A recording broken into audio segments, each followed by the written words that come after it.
Today is March 11th, 2024. My name is Roxanne Evans, and I'm interviewing Patricia Brooks Hinton for the Contextualization and Commemoration Initiative. Thank you, Mrs. Hinton, for agreeing to this interview. Thank you for asking me. I'm so happy that you did. Certainly. And this interview is being recorded, and the unedited copy will be housed at UT.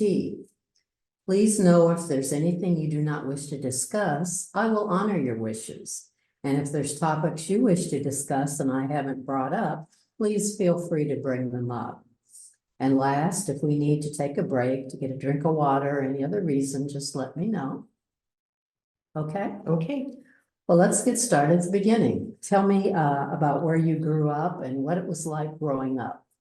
Well, I grew up one block away from where we are now. Oh, wow. We're in the heart of what was the historically Black east side of San Antonio when I was born 85 years ago. And so we're in the Carver Community Cultural Center, which is what it is named now. But the lobby where we are in now, where this artwork is, was the Black Library for Black people in San Antonio during those days of segregation. And so I was born right on a block away on the corner of Olive and Center, and we're sitting at Hackberry and Center. Okay, excellent. What was it like growing up in San Antonio? It was very interesting. San Antonio was then, and I think remains a very unique city. This was the heart of the Black populations in San Antonio, the Black East Side. And so we were severely harmed by segregation. Obviously, you know, the back of the bus, places that you could not enter at all. The largest movie theater downtown, you had to enter through a ticket office in an alley in the back of the building, and you went up in a freight elevator to the top floor, and segregated schools, churches, and everything, all of that sort of thing. But our community was quite, I don't know, we were together, and we have always had a kind of a grouping of on this east side of different ethnicities and even nationalities, because even now this is a majority city, but that majority minority is Hispanic. But there's always been Hispanics here, and also people from Asia, Chinese people in particular. In this East San Antonio community, when I was growing up, the grocers were mostly Chinese. Amazing. Although right across the street from our house, right down the street, there was a Hispanic grocery store that the Plata family had. But we always have had a very diverse community, and we're able to live harmoniously within that diversity. Now, that meant we didn't have very much Anglo involvement with what we were doing, and that was just fine, thank you. But we always have been a very diverse community, and it was a wonderful place to grow up. I happen to be Catholic. My mother was born Methodist, and my father was born Baptist. But my mother's father worked as a railroad, but he worked as a rail car repair person. And so he had, for those days, a good job. So he could afford to send my mother to the Catholic school here in our neighborhood. And so the nuns got her and converted her to Catholicism. So by the time she met my father, she was Catholic, and so therefore all of the children are Catholic. And so that's where I went to school all my life, from the nuns, what people call kindergarten, the nuns called the baby room. And so from the baby room through 12th grade, I was there at St. Peter Claver. Oh, But that's the nature of this Black community here in San Antonio. It's very diverse, it's very multicultural, and a very wonderful place to have grown up. I was taught my history. I knew exactly who I am in relationship to governance.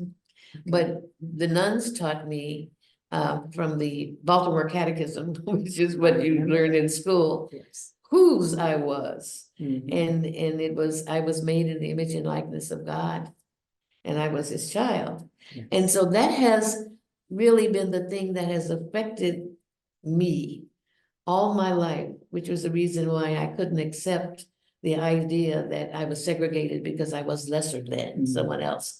Because I understood from childhood that you segregate me, you segregate God, and you don't do that. You recognize him as being kingly. You don't have to call me queen, but you have to realize that I'm at least as good as you. And maybe if I have more talents that God has given me, I may be a little bit better. That's perfect. That's perfect. Now, St. Peter Claver, as another Catholic I know, is a saint of African descent. So was your school segregated? The whole area was still full of segregation. Okay. And it was the reason why the school was there. The history of it is that there was a lady who came to the United States from Ireland, and her name was Margaret Mary Healy Murphy.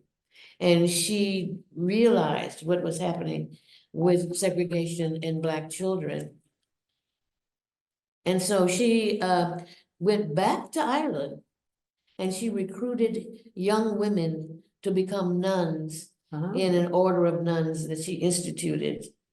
And then she started the school, and it was to educate academically and theologically Black children Okay. who had to go to the segregated school here in San Antonio.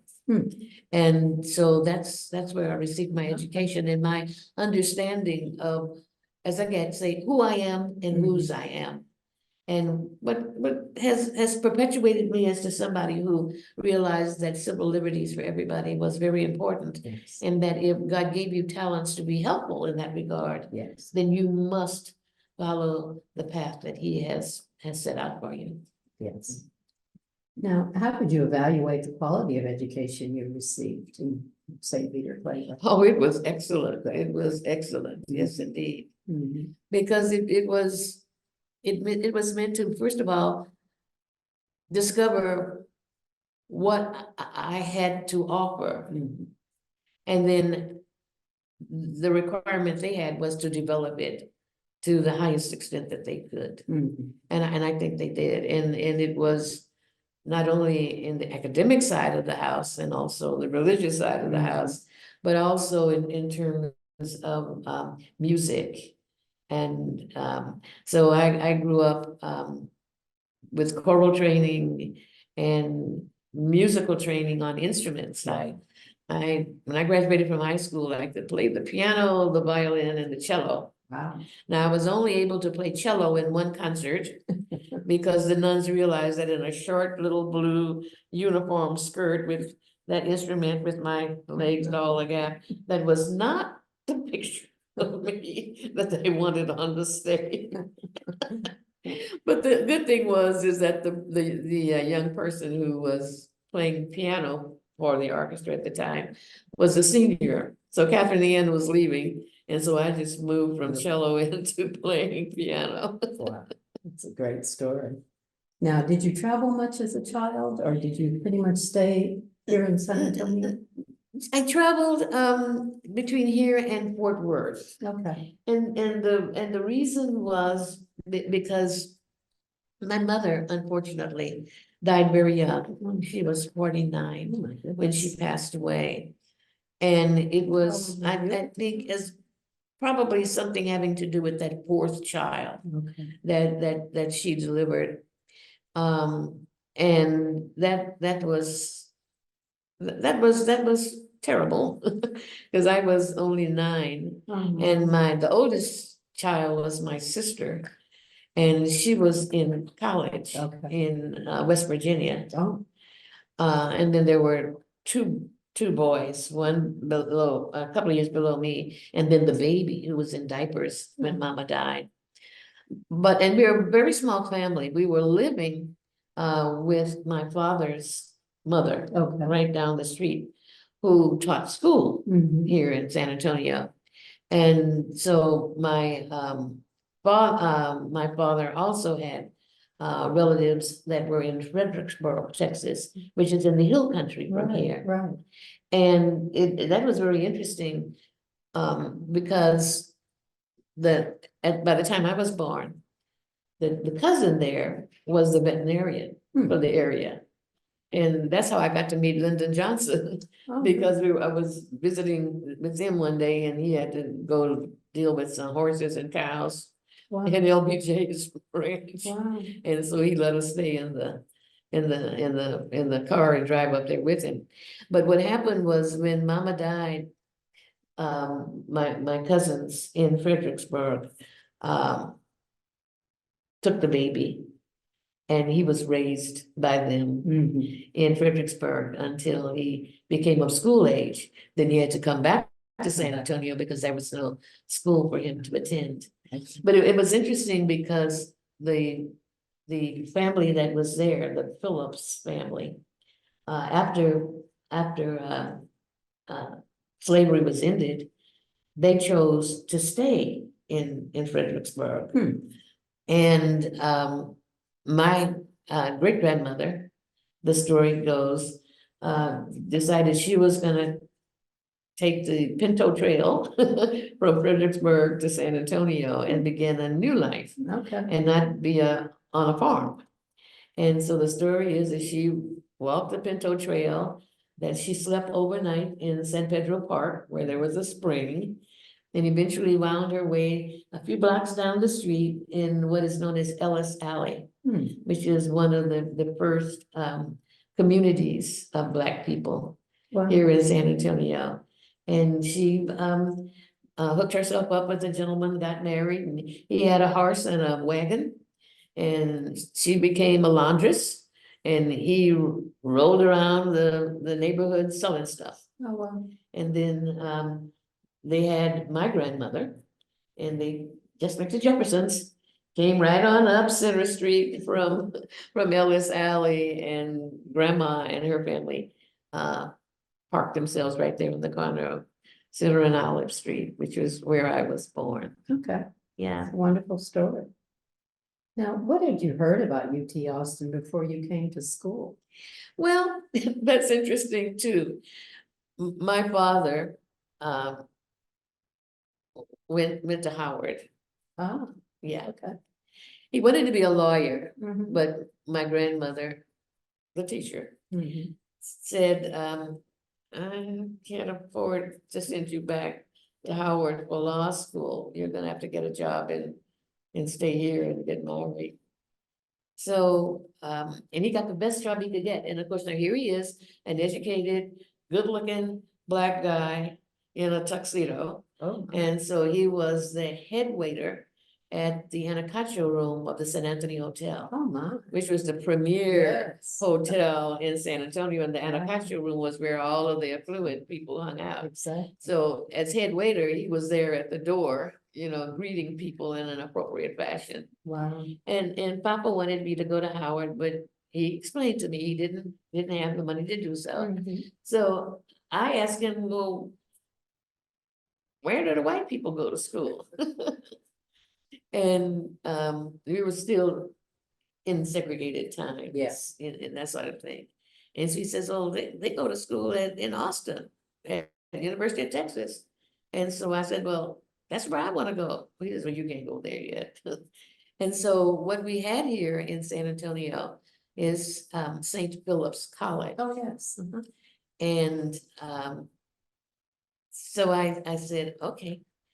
And my family knew Miss Bowden. And she, like this lobby here of this community center was the Black library. And the lady who was the librarian, Miss Curry, mentored me as a child. In addition to the nuns, when I wasn't with the nuns and I was out in the city, there was Miss Curry here, a block away, and there was Miss Bowden that I had the opportunity to meet, and I was mentored by her. So I said, well, I'll go to St. Philip's and be with Miss Bowden, and then we'll see what happens from there.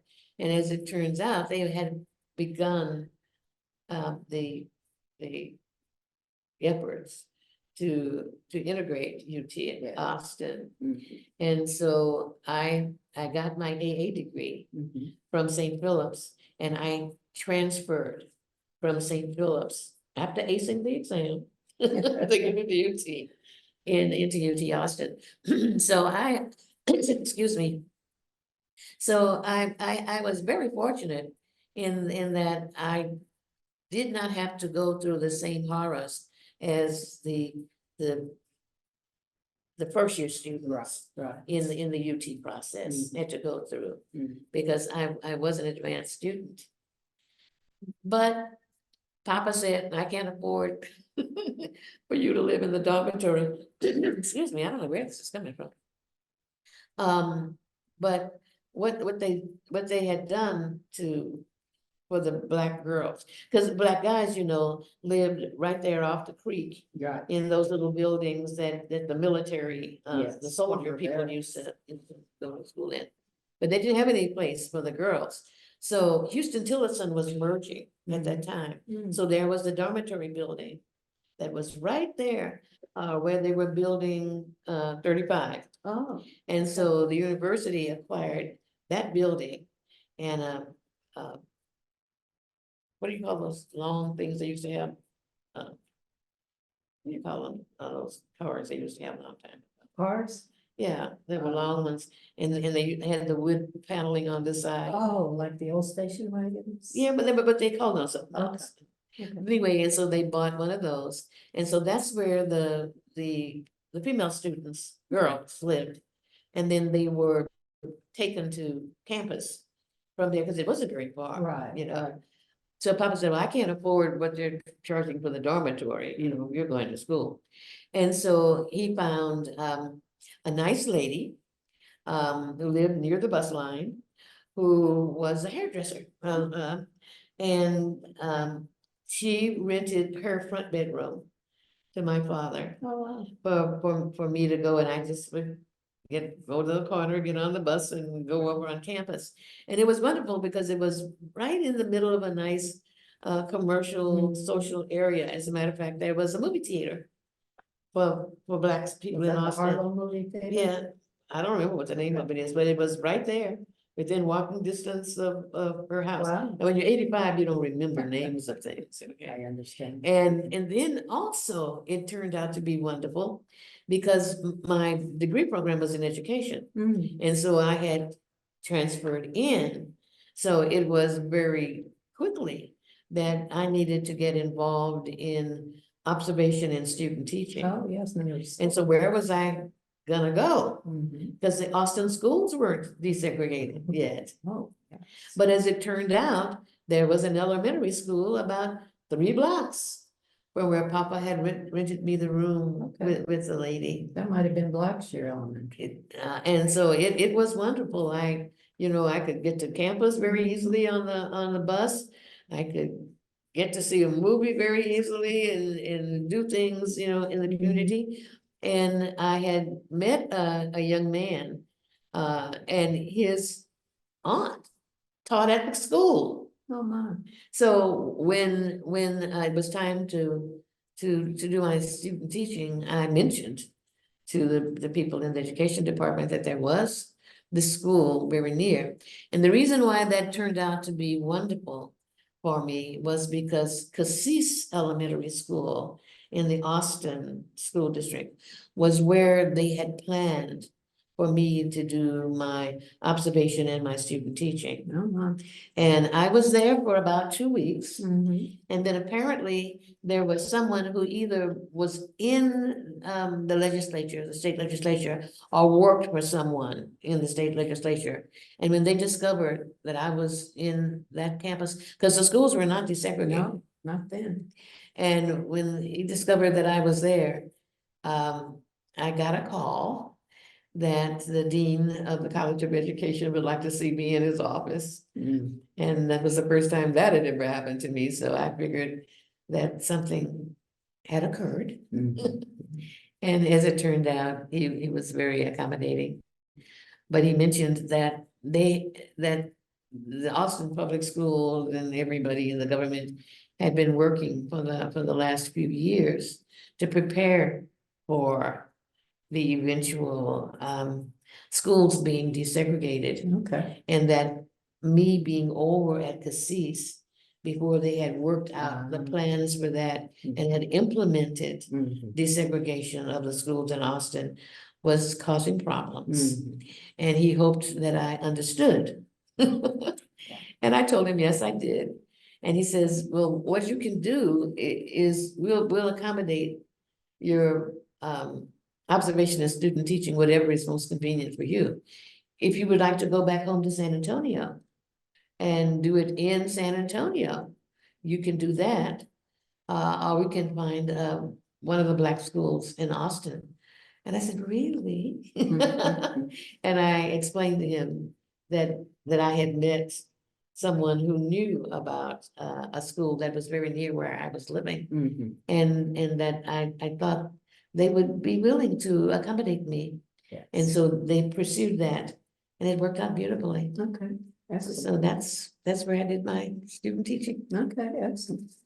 Well, speaking of UT desegregating, were you familiar with the Heman Sweat versus Painter case? In passing, yes. Mhm. Mhm. Okay, okay. Were there other civil rights cases that you followed in the news when you know, post high school, when you were in college? No, I was so busy trying to represent, because you are a part of the first somethings that show up in a place, and people really were not ready for you. Yeah. And we're hopeful that you would not do well. Mhm. And of course, the understanding that many people in the majority community had was that we were not very intelligent people. And I just could not feel that I could let down my family, Mhm. my father who had gone to Howard, my Yeah. grandmother who was teaching, Yes. and my mother who was superintendent of a public playground here in San Antonio. Mm. And then the rest of my Black community. Yeah. That I was representing, not just me and my family, but I was representing us. Mhm. And I could not let us down. Mm. And so I took learning, being educated at UT Austin seriously. And if you had it to offer me, I was taking it and I was succeeding, Excellent. whether you liked it or not. Excellent. What were your first impressions when you arrived on the UT campus? Well, it was a beautiful place, Mhm. and that was the thing that I was impressed by, because I had never seen a school situation Mhm. quite that elaborate. Now, maybe I don't even know if Barney Word and Our Lady of the Lake were functioning at that time. Probably were, but I had never been, anywhere near them. Mhm. So this was my first time to to see a really first-class academic institution, Mhm. and right in downtown, Mhm. near the Capitol, and all of the things that went with Austin being the state capital, were present there on the campus. Then there was football and all of those kinds of things. Yes. Mhm. And so it was a wonderful experience, and I was very happy to be there. Mhm. And I realized I had the responsibility to represent my people well Mhm. and not be an embarrassment to them. Mhm.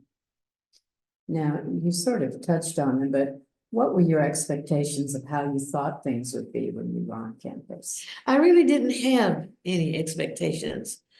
And that may be because growing up here on the east side of San Antonio, which wasn't filled with strife and Yeah, that sort of thing. yeah. And being educated all of those years Mhm. by the nuns at St. Peter Claver, I was not unaccustomed to being in a classroom in which the instructor was white, because those nuns were Irish. Right. And so I was used to that aspect of education. Mhm. What I was not used to was being surrounded in the classroom by people who were not like me. Mhm. But then remember, I transferred in, so I Right, wasn't a exactly. freshman, Exactly. so I wasn't taking freshman anything, Mhm. you know.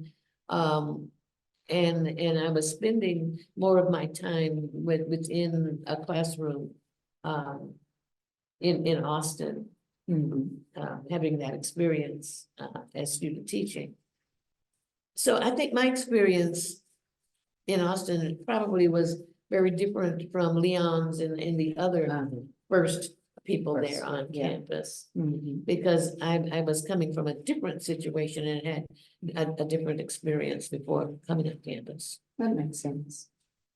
Now, I know you were pretty busy with your studies, but tell me about your community of friends during the time you weren't studying. Did you belong to any campus organizations? or Well, clubs? my friends on campus were Black people in the Austin community that I Okay. was familiar with. Mhm. Remember, I told you that a friend of mine had an aunt who was teaching there. Right. And so that was, those were the folks I hung with. Mhm. I didn't hang out on campus because I would have had to have gotten on the bus and gone back Yeah, on campus. And so I hung out with the folks who were in the Austin community at the time. Mhm. Yeah. Mhm. Now, you mentioned the movie theater. What other things did you do for entertainment? Study. Okay. There wasn't anything else except going to the movies. Mhm. And I was used to that because here in San Antonio, all you had to do was walk up Center Street to go to the Cameo, Oh. which is right on Commerce Street Mhm. here. Mhm. And so all my life, movies and theatrical productions, because right here on the stage here, were part of my life. And toward the end of my tenure there, as it turns out, there was the opportunity for Delta Sigma Theta Oh. to get a chapter on campus. Well, how convenient was that? Because Myra Davis Hemmings, who is so important in Delta Sigma Theta, was a San Antonian Oh, is that right? and a person who headed up the theater group here in San Antonio. So I had known her. She taught, school. Mhm. But she also had a theater group and they did their performances here on the stage here at the Carver, Oh, wow. at the, when this was the library and that was the theater there. And so it just seems like my life prior to being in Austin and my life in Austin just meshed beautifully. Wow. There wasn't anything that would have been disruptive Mhm. to me. And I didn't have difficulties, with the academic side of the house. It worked out beautifully for Wow. me. It really did. Oh, that's amazing. That's awesome, actually. And Myra Davis Simmons is very important in the history of Delta Sigma Theta Mhm. sorority. It's the reason it is because she was at Howard University at a time when women had begun to get involved in various things. Mhm. And there was going to be something that the white women were going to get involved in, and Mrs. Simmons was AK, and they did not want to get involved in these kinds of political issues of that nature. Mhm. And so Mrs. Hemmings broke away from them, Mm. and she formed Delta Sigma Theta sorority. And is just been such an important person in the life of San Antonio and my life, Yeah. you know, as a San Antonian, as a Delta. As a matter of fact, if you go up the street on Hackberry Street, the San Antonio chapter of Delta's house is right up there. Oh, is And that- it's the Myron Davis Simmons house. Okay. Yeah. Hmm. And my mother was the superintendent of the Black Playground. It was right in back of it. Oh, wow. Hmm. You know, so it's because San Antonio is a very closely knit Mhm. community of Black people. It has been for years and years and years. Hmm. Now, unfortunately, we're being gentrified, so I don't know what it's gonna look like in 5 or 6 years. I've seen some of the development, there are lofts going up not too far away. Mm. So I was gonna ask if you were involved in any civil rights organizations at UT, like. No, an I was not, Mhm. I was not. No, joined the sorority, so Mhm. I'm a member of the Delta Epsilon chapter there Mhm. on campus. But that's pretty much all that I had an opportunity to do, and it's because I transferred in. Right. You know, so I was there for a shorter period of time Mhm. than other students would have been, Yeah. and did not have to get involved with the day-to-day student life or be excluded from the day-to-day student life, and then try to find a life for myself, Exactly. being a newcomer to Austin and in a closeted area on campus. Yes, that makes sense. Yeah. That was right with Austin Yes, in the yes. community. Hmm. Yeah.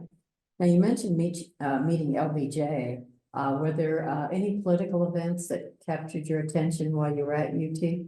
No, no, the LBJ thing, was because my cousin was a veterinarian. Yeah, And we were on his ranch, and you Mhm. just get to meet the guy who is heading up the ranch. right. Now, later on in my life, there were involvements with LBJ, in a political sense of it. When I graduated, Mhm. midterm, January of 1960, Mhm. I came home and, I, needed to work. I mean, I couldn't be sitting around eating off my father some more.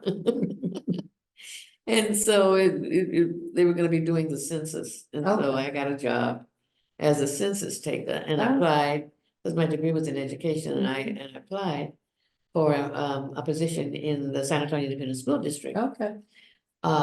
So while I was roaming around town as a census taker, I got to be involved with people, you know, in the community, because you knocked on a door and you talked to Exactly. people in the house. Mhm. Now, my sister, who was graduating from West Virginia State Mhm. at the time of my mother's passing, she had by this time gotten married, and she married a guy named Joe Scott, who was very involved in community politics. Okay.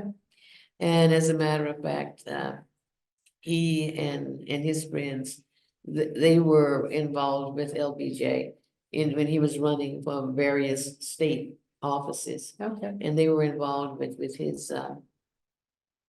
campaigns and things of that nature.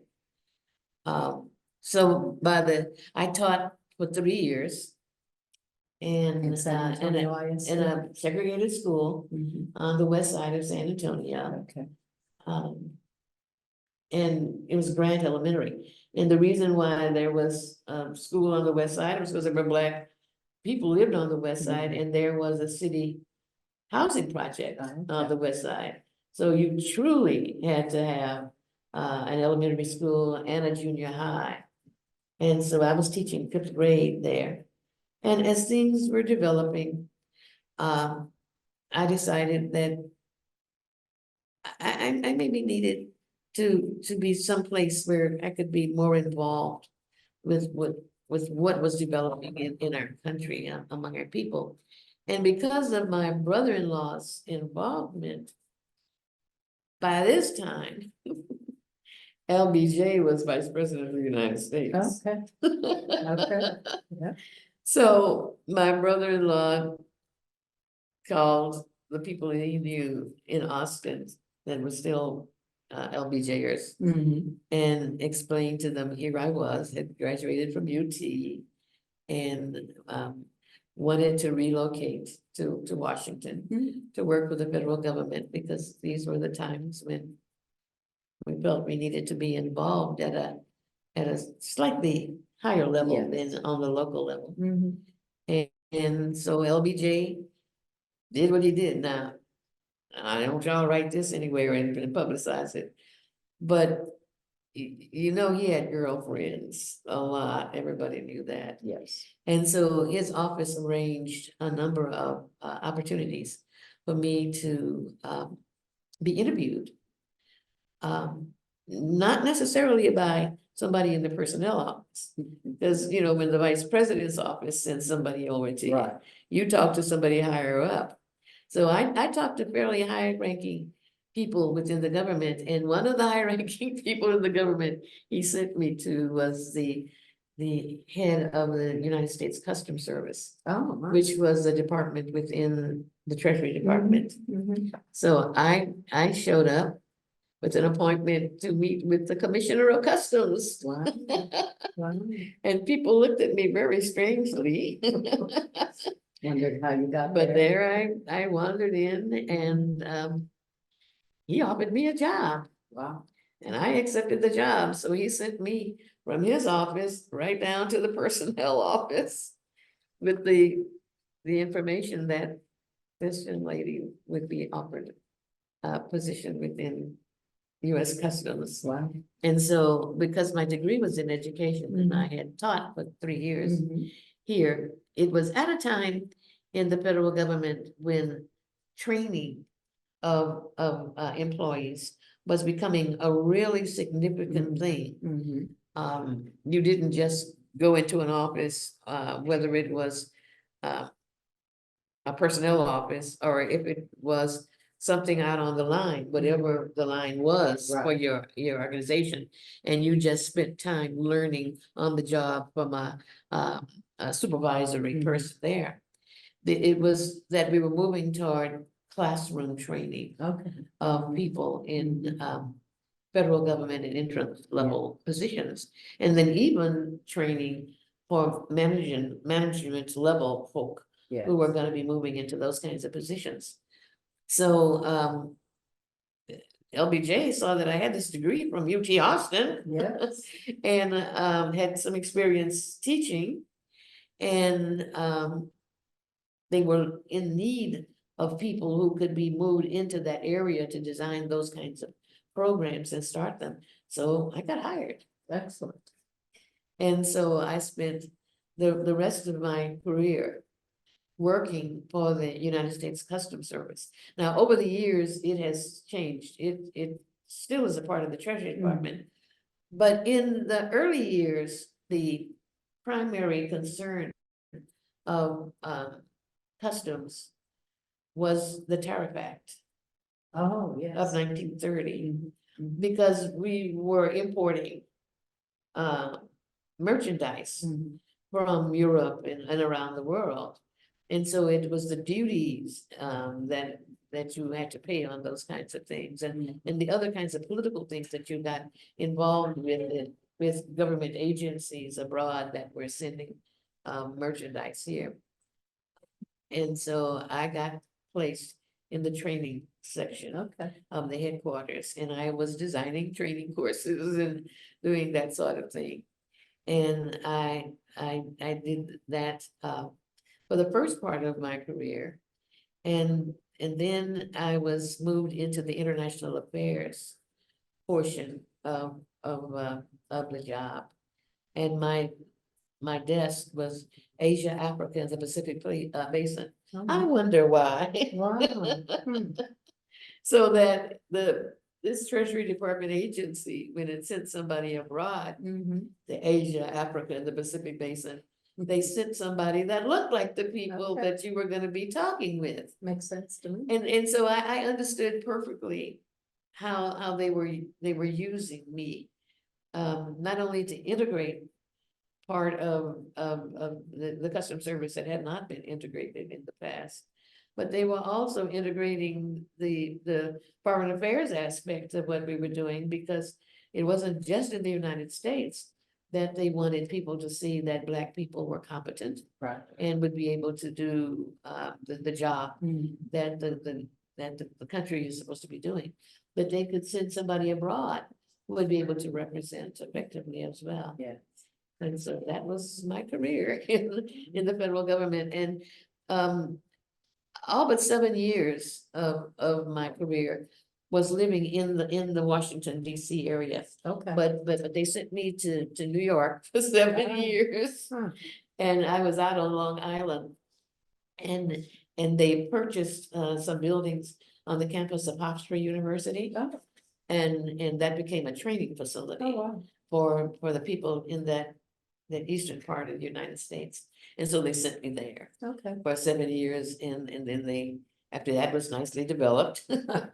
Then I came on back to Washington, and that's when I got involved in the international affairs aspects Okay. of the department's work. Wow, that's quite a career. Quite a career. Yeah, it's been interesting. Mhm. It's been interesting. But the most interesting thing apart in the part of moving from here to Washington, it was I did it in 1963. Oh, what a year. And one Wow. day I'm reading the paper and I'm seeing that Dr. King Mhm. is gonna be in Washington. So on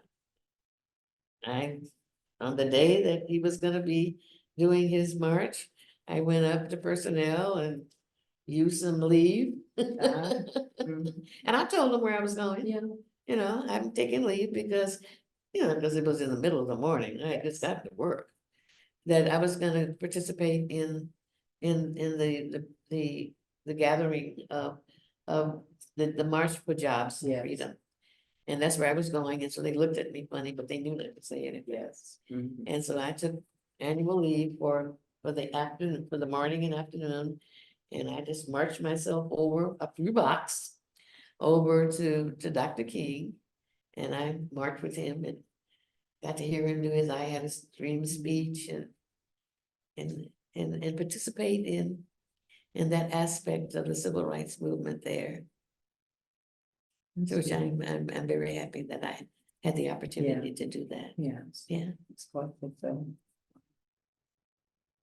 So it sounds like UT, having the education degree from UT really did open some doors that and. Well, it did, because when you consider, you're talking about the end of the 50s, the 60s.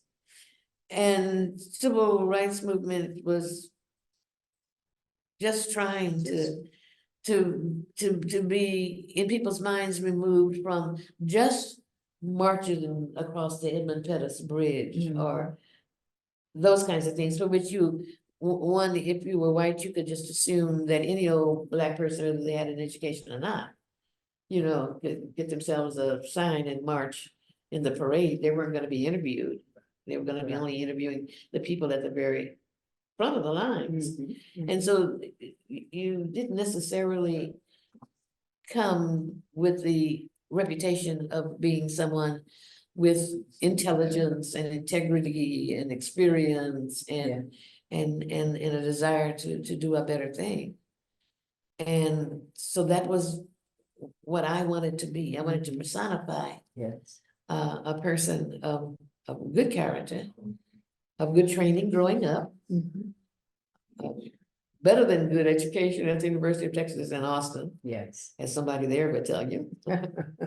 And having understood Dr. King's message Mhm. and agreed with him Yes. and was willing to join with him in March Mhm. and show people on the sidewalk Mhm. that I believed as he believed. Yeah. Yeah. That's a beautiful message. Now, have you gone back to campus much since you've come back? No. and Retired? No, okay. No. Okay. I was gonna ask, your impressions of campus now, As you can imagine, it's a lot more of campus I'd imagine it has, I mean, I've driven, you know, past. on the street, but you can't, and I've never gone on campus. It, and I contribute to the Black Students, you know, Association, but I don't go over, you know, for the events and things of that nature.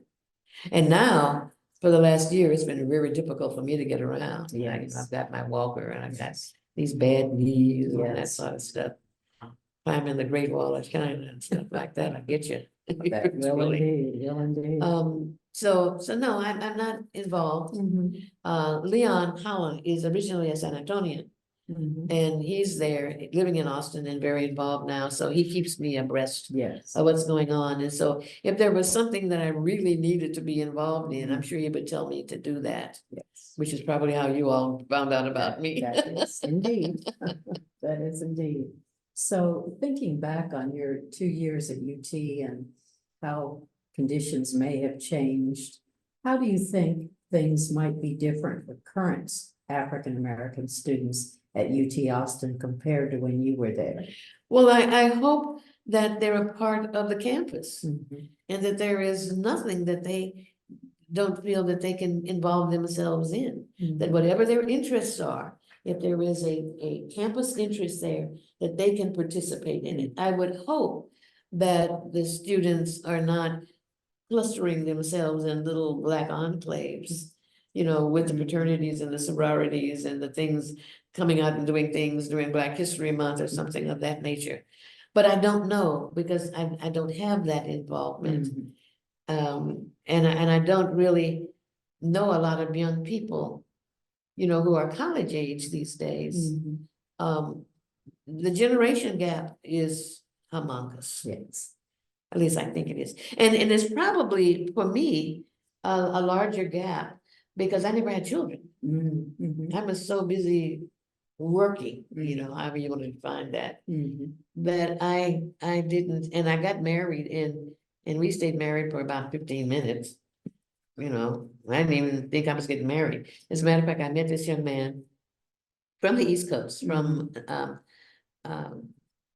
New Jersey, and he was a photographer, a photojournalist, and stationed at Fort Sam Houston. And he liked jazz music, and I think that's how we met, probably, you know, at a music event. And we got to start dating. Then he got transferred to Colorado Springs. And so we kept in touch, you know.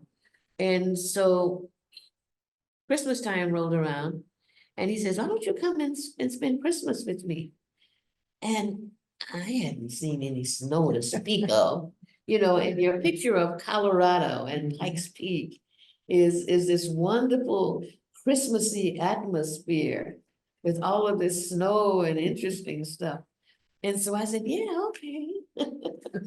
And I was teaching still, you know, at the 5th grade.